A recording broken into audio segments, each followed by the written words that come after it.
तो आज हम जिन स्रोतों पर बात कर रहे हैं वो पृथ्वी पर हम इंसानों के भविष्य की एक बड़ी तस्वीर दिखाते हैं। दुनिया सही में बहुत तेजी से बदल रही है। मतलब तकनीक, जलवायु, ये जो झगड़े बढ़ रहे हैं, यहाँ तक कि हमारी आबादी का ढांचा भी। हाँ बिल्कुल।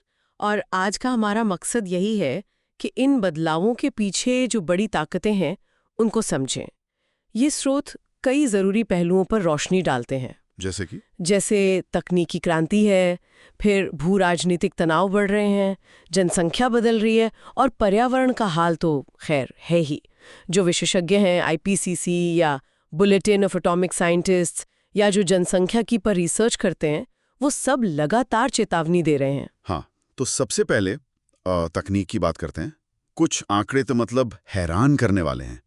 एआई कंप्यूटिंग शक्ति हर 3-4 महीने में दोगुनी हो रही है। हर 3-4 महीने में ये रफ्तार वाकई सोचने वाली है। और इसी से जुड़ा एलॉन मस्क का अंदाजा है कि 2040 तक शायद 10 अरब ह्यूमनॉइड रोबोट्स हों। 10 अरब, बाप रे, ये तो कल्पना करना भी मुश्किल है। हाँ बिल्कुल। इसमें देखिए संभावनाएं तो बहुत हैं। बीमारियों का इलाज, शायद क्लीन एनर्जी मिल जाए। लेकिन सिक्के का दूसरा पहलू भी है, जैसे असमानता बढ़ सकती है। डेटा कौन कंट्रोल करेगा? हाँ, वो जो कहावत है ना कि अगर आप किसी चीज के लिए पैसे नहीं दे रहे हैं तो शायद आप ही प्रोडक्ट हैं। एग्जैक्टली। मतलब हमारी जानकारी, हमारे फैसले, वो दूसरों के लिए संसाधन बन सकते हैं। ये गंभीर बात है। और ये सिर्फ तकनीक का ही मामला नहीं है। दुनिया में टकराव भी तो बढ़ रहे हैं। 2024 में संघर्षों में करीब 2,33,000 जाने गई।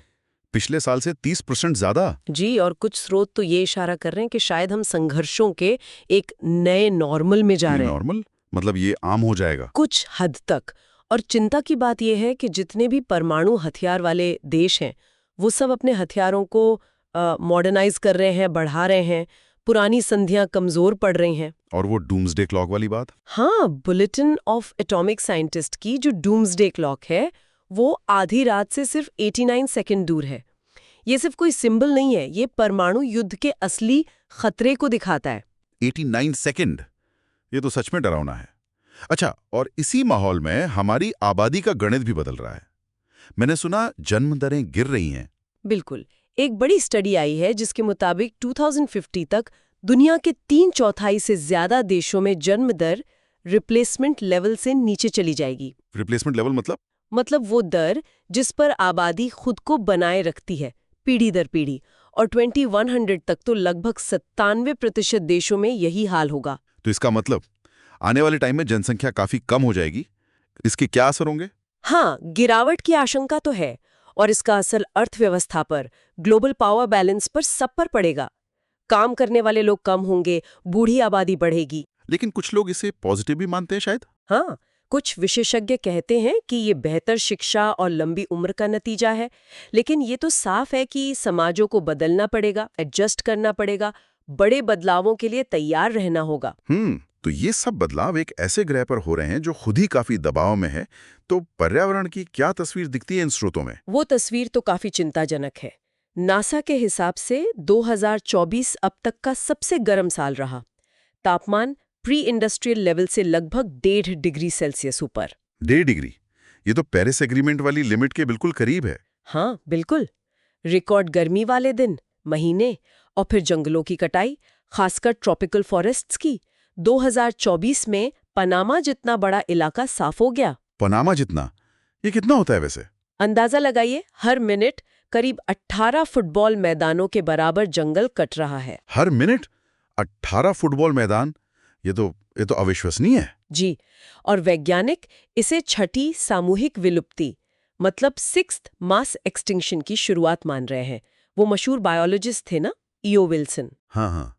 उन्होंने कहा था कि अगर सारे इंसान गायब हो जाए तो दुनिया फिर से पनप जाएगी।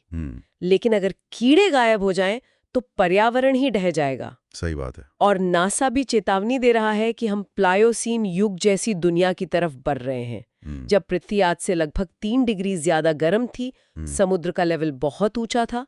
हम उस दिशा में आधा रास्ता तय कर चुके हैं। तो एक तरफ ये तकनीकी चमत्कार हैं, दूसरी तरफ ये बढ़ते झगड़े, बदलती आबादी और पर्यावरण का संकट।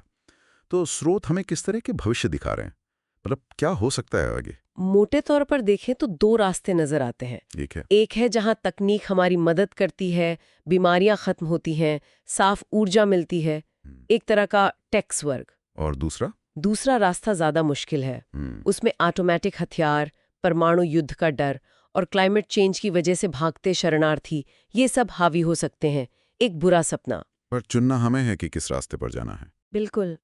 हम अक्सर कहते हैं ना, ग्रह को बचाओ, लेकिन जैसा एवो मोरालेस या एडम श्लॉसर जैसे लोगों ने कहा है, ग्रह को हमारी जरूरत नहीं है, हमें ग्रह की जरूरत है।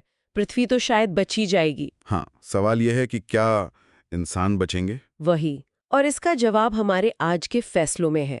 हम तकनीक को कैसे इस्तेमाल करते हैं, पर्यावरण का कितना ध्यान रखते हैं और शांति बनाए रखने के लिए क्या करते हैं। तो कुल मिला के इन स्रोतों से यही समझ आ रहा है कि चुनौतियां वाकई बहुत बड़ी हैं, गंभीर हैं, लेकिन लेकिन उम्मीद अभी भी है। भविष्य हमारे हाथ में है। हाँ, और जो चेतावनियां आ रही हैं नासा से, डेमोग्राफिक रिसर्चर्स से, हथियार एक्सपर्ट्स से, उन्हें अनदेखा नहीं करना चाहिए। सही कहा। और शायद असली चुनौती सिर्फ एआई जैसी किसी एक तकनीक को कंट्रोल करना नहीं है, बल्कि हमने जो भी शक्तिशाली चीजें बनाई हैं, उन सबको मिलकर हमारे ही खिलाफ होने से रोकना है। वो कहानी सुनी है ना, जादूगर के शागिर्द वाली? हाँ, जो मंत्र सीख लेता है पर काबू करना नहीं जानता। बिल्कुल।